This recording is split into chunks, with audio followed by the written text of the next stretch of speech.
Kim Alloh taoloning ma'rifatidan va uning kamolidan ulush nasibi olsa, o'zini yonidagi odamlardan oliyroq martabada bo'ladi. Alloh taoloning ism sifatlaridan, Alloh taoloning ma'rifatidan ko'proq nasibi olgan odam boshqalardan ko'ra martabasi balandroq bo'ladi. Astagfirullah. Va ma yulaqqaha illa allazina sabaru va ma yulaqqaha illa zu hazzin azim. Bu narsaga, bu ulush nasibaga faqat sabr toqatli zotlargina erishadilar. Bu narsaga faqat ulug' nasiba egasi erishadi. Demak, hazzun azim, ulug' nasiba deyilyapti. Ana shu nasibadan qancha ko'p bo'lsa, shuncha martabasi ulug' bo'ladi. Vallohu indahu ajrun azim. Alloh taoloning huzurida buyuk ajr bor. Allohni tanigan inson ana shu buyuk ajrga ega bo'laman deydi, xayrli ishlarni qilaveradi. Uni birov bu ishi uchun maqtasa ham qilaveradi, maqtamasa ham qilaveradi. Uni bu qilgan yaxshi ish uchun odamlar minnatdorchilik bildirib mukofotlasa ham qilaveradi, hech kim qadriga yetmasa ham qilaveradi. Chunki u Allohga iymon keltirgan mu'min. Ammo kofirlar bo'lsa, qilgan ishiga mukofot olmasa hech narsa qilmaydi. Allohni tanimagan odam albatta qilgan ishiga mukofot olishligi kerak bo'ladi. Payg'ambarimiz sollallohu alayhi vasallam aytadilar: "Iza ra'ayta shuhhan muta'an wa hawa muttaba'an wa dunya mu'saratan wa ijabu kulli dira'in bi ra'yihi fa alayka bi nafsika." Agar baxillik g'olib kelayotgan bo'lsa, havoyi nafsga itoat qilinayotgan bo'lsa, dunyo oxiratdan muqaddam qo'yilayotgan bo'lsa va hamma o'zini fikri bilan qanoatlanib qoladigan bo'lsa, o'zing bilan ovora bo'lgin. Ya'ni odamlarni mana shu haqqa chaqirsang, dinni xizmatiga, ummatning xizmatiga da'vat qilsang, e'tibor qilmasa, har kim o'zini nafsi bilan, o'zini foydasi bilan ovora bo'lib qolsa, odamlar amri ma'rufga, nahi munkarga quloq solmay qo'ysa, unda o'zing bilan ovora bo'laver. Chunki oxir zamonga borganda birodarlar, mana shu baxillik, havoyi nafsga qullik, moddaparastlik, har kim o'zini fikri bilan qanoatlanib qolishligi keng yoyilib ketadigan kasalliklardan bo'ladi. Insonga ato qilingan eng ulug' ne'mat nima? Sog'likmi? Boylikmi? Tinchlikmi? Farzandlarmi? Ha, biz aytib o'tgan bu narsalarda Alloh taolo musulmonga ham kofirga ham beravergan. Demak, bu narsalar eng ulug' narsalar emas. Inson zotiga bu dunyoda beriladigan eng ulug' narsa bu Alloh taoloning ma'rifati, Alloh taoloni tanish va unga itoatda bo'lish. Tanish va itoatda bo'lishlik. Vallohu indahu ajrun azim. Allohning huzurida buyuk ajr bor. Mana shu o'rinda ozgina mulohaza qilish kerak. Otasi oddiy bir ishchi bo'lgan bola, 6 yashar bola aytayaptiki, menda ko'p pul bor deyapti. Menda katta pul bor deyapti. Endi mana shu katta pul degan so'zni rivojlangan, taraqqiy topgan katta bir mamlakatni prezidenti aytdi. Iqtisodimizni yana ham rivojlantirgani katta mablag' to'plab qo'ydi dedi. 6 yashar bola ham aytayapti katta mablag' deb. Katta mamlakatning prezidenti ham aytayapti katta mablag' deb.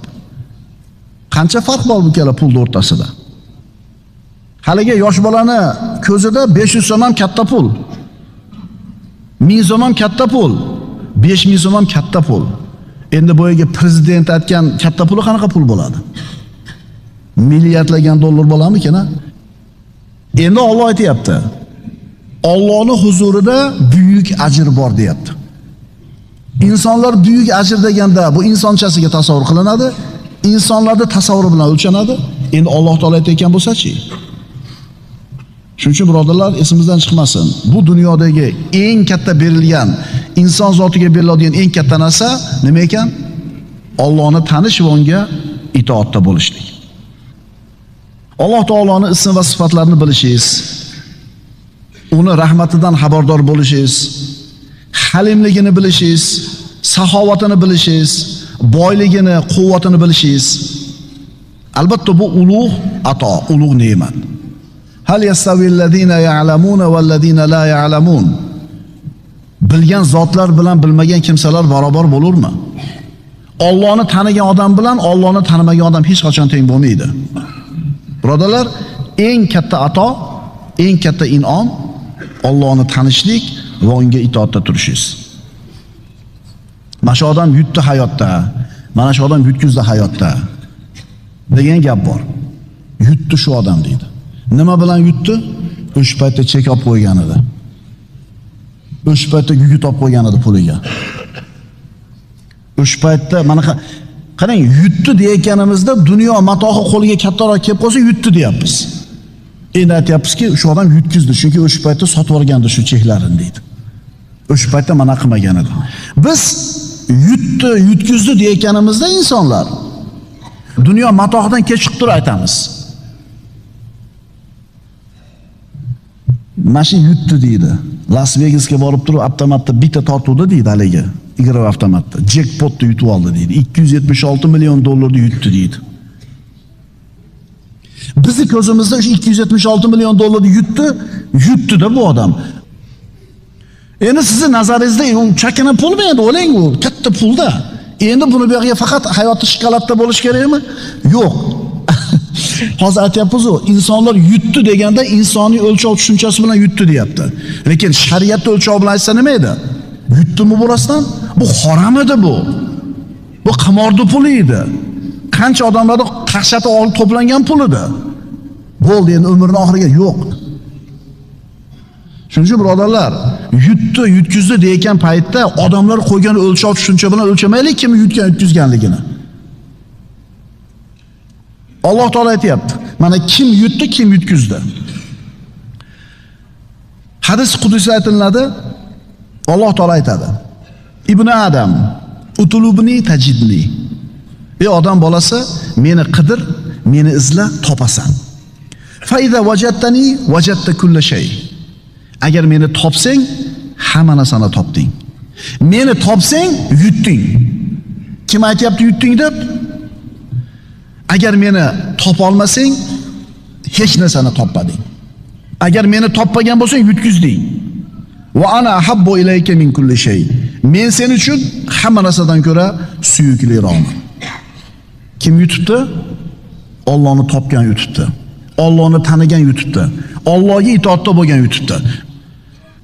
Tanidingiz, topdingiz, itoatda bo'ldingiz, keyin yutdingiz. Bir rolik ko'rib qoldim. Shu motivatsiya qiladigan odamlarga mana motivatsiya qiladigan bir motivator chiqib turib, qo'lida arqon turibdi. Arqonni tasavvur qiling. Juda ham uzun arqon, so'dirab sahnani u yog'iga olib chiqib ketishibdi. Sahnani ichida ushlab turibdi hali odam arqonni. 10 santimetrlik izolenta o'rab qo'yibdi. Ko'k izolenta o'rab qo'yibdi. Arqon chiqib ketgan sahnadan tashqariga.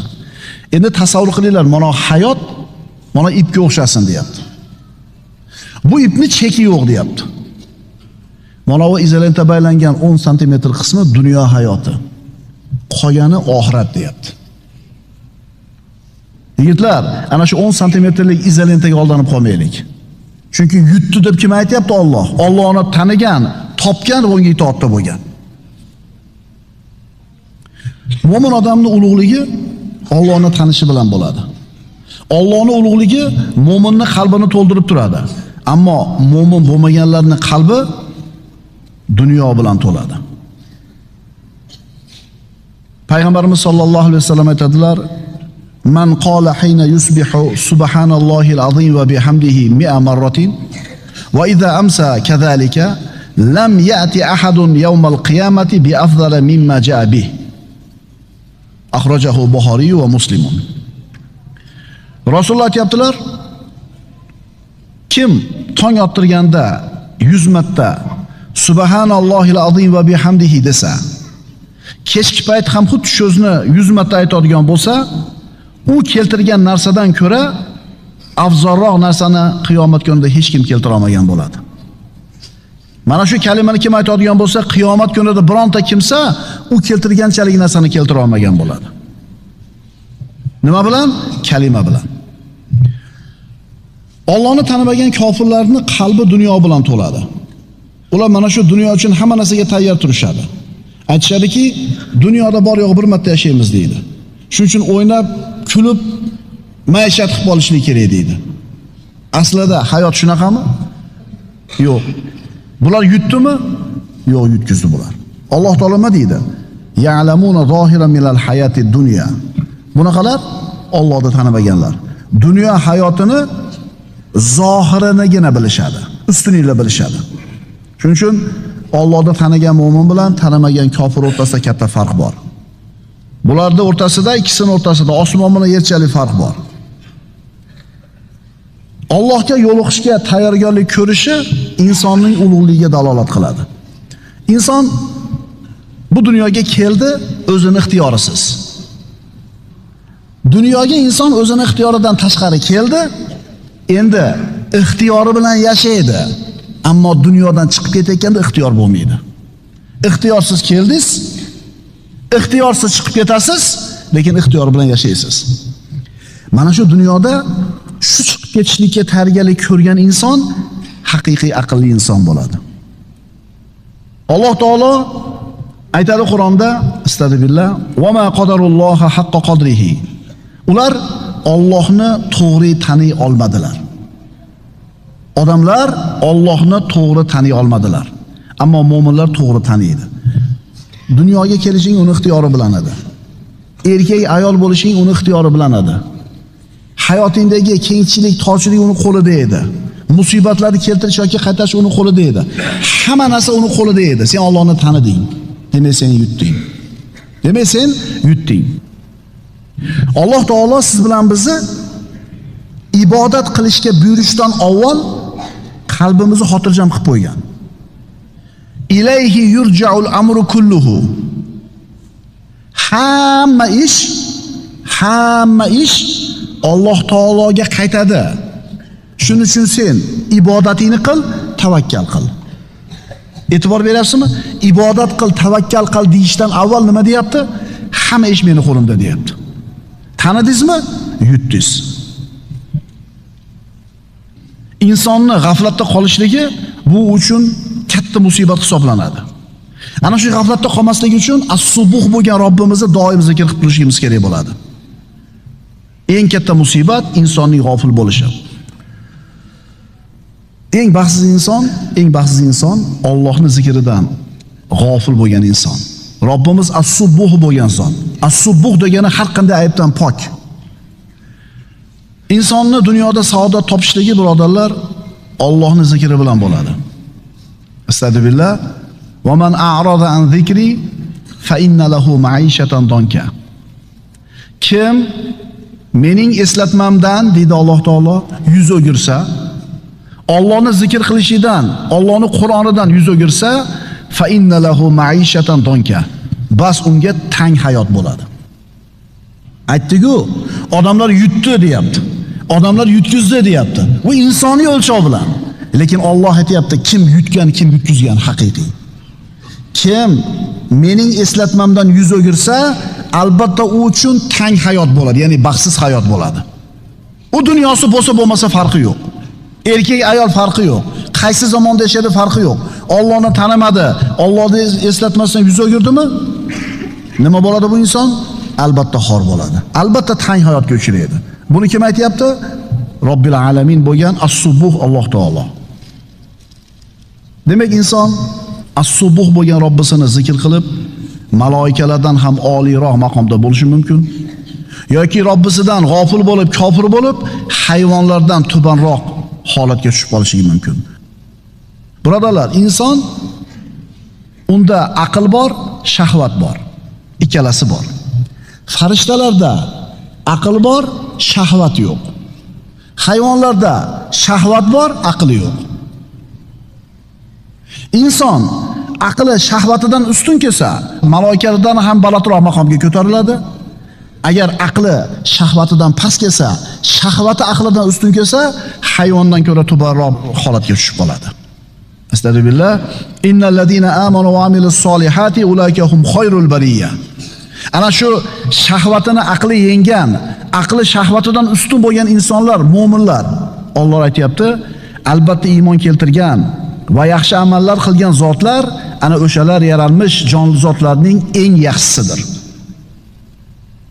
Aqlingiz shahvatingizdan ustun kelsa, eng yaxshi jon zotsiz, Alloh aytayapti.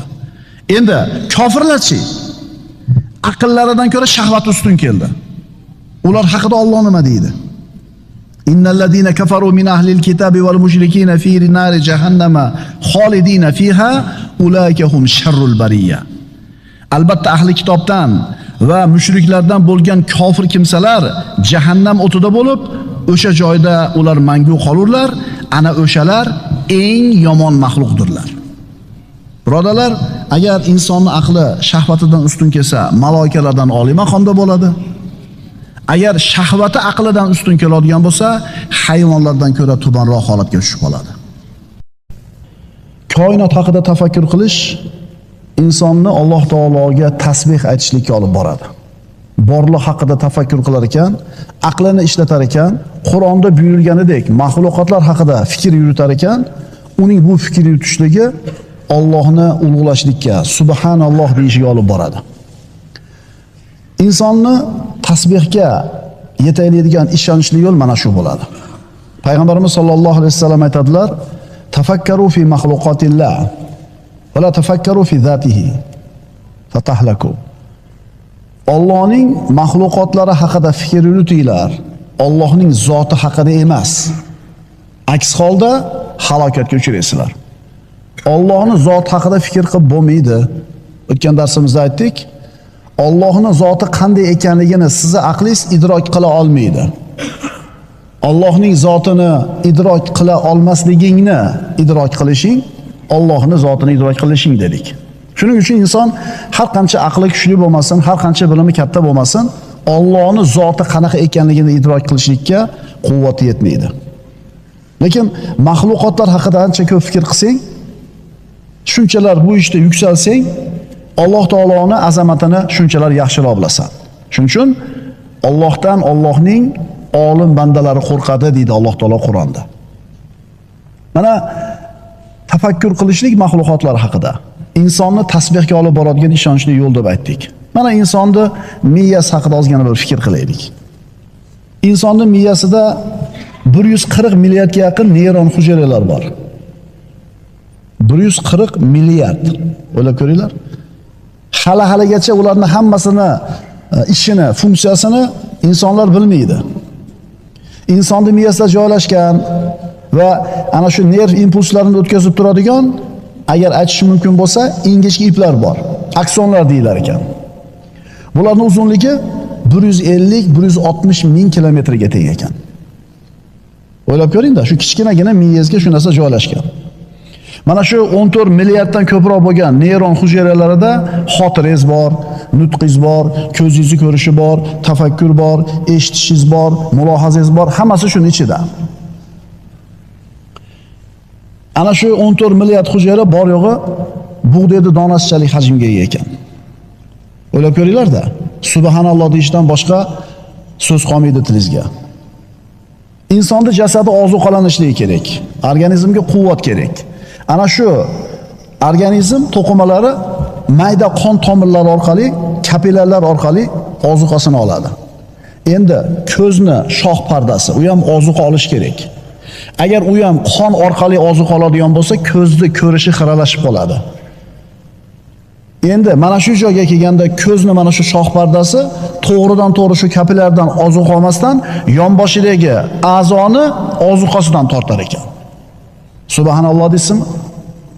Siz tirnog'ingizni o'sishini qarang. Bolangizni sekin-sekin bo'yi cho'zayotganligi, vazniga vazn qo'shilayotganligini qarang.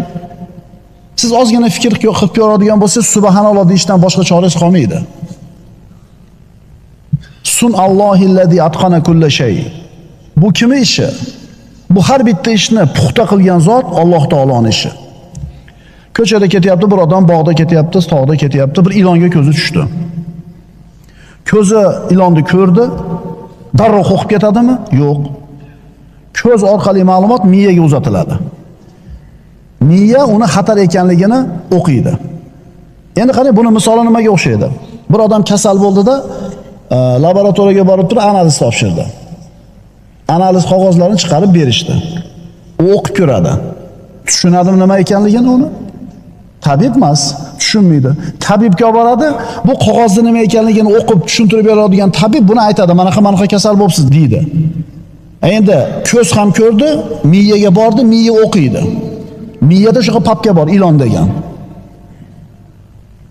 Surat ko'rgan, har xil bir hodisa voqealarni eshitgan, birod ilon chaqib olgan degan, video roliklar ko'rgan, shu papka uyg'onadi. Va miya butun tanaga buyruq beradi. Bu qandaydir 1-2 sekund o'rtasida bo'layotgan narsa. Miya jasadga qanaqa komanda beradi? Qanaqa buyruq beradi? Pochka qonga gormon tashiydi. Yurak urishi tezlashadi. O'pka qattiqroq ishlaydi, shuning uchun nafas olish tezlashadi. Jigar shakar moddasini ko'proq ishlab chiqaradi. Qon mushaklarga, muskullarga kelish ko'payadi. Insonning rangi sarg'ayadi. Bu 1 sekund, yarim sekund o'rtasida bo'layotgan narsa. Bilasizmi, bir odam qo'rqib ketganda bir irg'ib 3 metr devordan o'tib ketgani bor. Yoki shunday bir ko'tara olmaydigan inson ko'tarib oladi, bolasini ustiga tushib qolsa. Nimadan? Mana shu insonning organizmida keragidan ortiq quvvat paydo bo'ladi shu paytda. O'shuning uchun bir g'ir o'tib ketdi. Yo bir kichkinaroq teshidan o'tib ketdi. Bo'lgan bu narsa. Keyin qarab turib aql olmaydi. Alloh taolo mana shunday quvvatni, mana shunday bir imkoniyatni qandaydir soniyalarda ichida berib qo'yadi. Subhanalloh deysizmi? Mana shu insonning miyasi, birodarlar, shu ma'lumotlarga qaraganda nima deymiz, bir chinidek miya bo'ladigan bo'lsa, uzuniga 16-17 sm bo'lar ekan, eniga 13,5-14,5 sm bo'lar ekan, vazni 900 gramdan 2 kilogacha bo'lar ekan. Shuni ichida shuncha ma'lumot bor. Yana bu nima qiladi? Rivojlanib turadi bu narsa. Birodarlar, biz Allohning mahluqotlari haqida fikr qilsak, o'zimizni jasadimiz haqida fikr qiladigan bo'lsak, subhanalloh deyishdan boshqa choramiz qolmaydi. Ma tara fi xalqir rahmani min tafawut. Alloh taoloni, Rahmonni yaratishida bironta tafovutni, nuqsonni ko'rmaysiz. Alloh taoloni hamma mahluqotlari, hamma yaratgan xalqi komil va mukammal. Shuning uchun birodarlar, biz Allohga tasbih aytishni xohlasak, Alloh taoloni har qanday ayb nuqsondan poklashni xohlasak, tasbih aytishligimiz kerak. Tasbih aytishimiz uchun biz mahluqotlar haqida fikr qilishimiz kerak. Valillahil asmaul husna fad'uhu biha. Alloh taoloning go'zal ismlari bordir, bas ular ila chorlanglar. As-subbuh, ko'p ulug'lanadigan, ko'p poklanadigan zot. O'zi Alloh taoloni poklashlikni Allohga keragi yo'q. Allohni poklash bizga kerak. Har qancha poklamaylik, mahluqotlar har qancha poklamasin, talab darajasida poklay olmaymiz. Bizni o'zimiz nuqsonli bo'lganimizdan keyin tasbihimiz ham nima bo'ladi? Nuqsonli bo'ladi. Insonning muammosi nimada? Allohni bor deb ishonib qo'yishligi oson. Alloh bor deb iymon keltirib qo'yishligi, kalima keltirib qo'yishligi oson. Insonning muammosi Allohni ulug'lashlikda. Astagfirullah. Innahu kana la yu'minu billahil azim. Albatta u hayotlalik chog'ida, hayoti dunyoda ulug' Allohga iymon keltirmagan edi. Ya'ni Allohga iymon keltirdi, ishondi, lekin ulug' Robbisiga iymon keltirishligi zaif bo'ldi, Allohni ulug'lashligi sust bo'ldi. Mana iblis ham birodarlar Allohga borligiga iymon keltirgan. Xaloqtani min narin va xaloqtahu min tin deydi. Meni olovdan yaratding, uni Odam alayhisalom tuproqdan yaratding dedi. Ya'ni Rob ekanligini tan olyapti. Lekin buyrug'ini bajarishga kelgan paytda u kibr qildi. Demak, iymon keltirib qo'yishlikni o'zi bu kifoya emas ekan. Ana shu iymon keltirilgan Robbisini hukmini bajarishlikda qoyim bo'lishligi kerak. Iblis nima dedi? Qola anzirni ila yawmi yub'asun. Qayta tiriladigan kungacha meni o'ldirmagin. Qarang, Alloh taolo qayta tiriltirishiga ham iymoni bor. Alloh yaratganiga ham iymoni bor iblisni, lekin ulug'lashga kelganda, Allohning hukmini ulug'lashga kelganda nima qildi? Kibr qildi, osiylik qildi. Agar aqlini yeb qo'ygan ozchilik odamlarni hisobga olmasangiz, odamlarning aksariyati Allohning borligiga iymon keltirgan, ishonadi. Ammo ana shu Allohning borligiga ishonganlarning muammosi Allohning hukmlariga bo'yin egishlikda.